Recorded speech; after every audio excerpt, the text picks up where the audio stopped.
Welcome to the Slop Temple. We pray this video helps. You start by confirming gauge type because the wiring changes, mechanical versus electronic.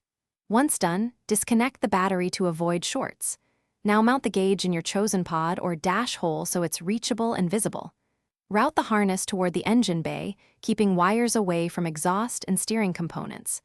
Make sure you have a good chassis ground. Short, clean metal contact ensures stable readings. Then identify the tach signal source.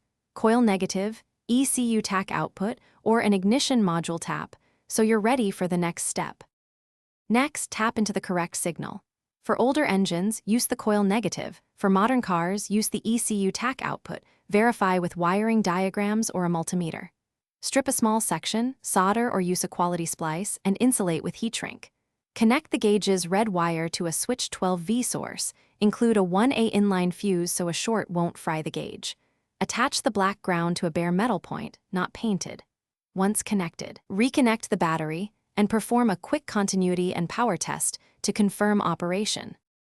Finally, calibrate the gauge for cylinder count and pulse type. Use the dip switches or calibration dial per the manual so readings match engine RPM. Start the engine, watch the needle through idle, blip the throttle, and confirm smooth response.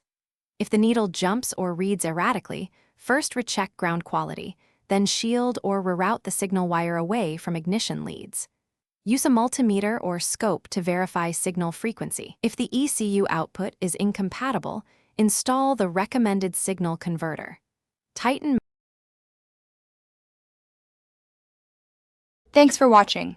Consider subscribing if we helped you.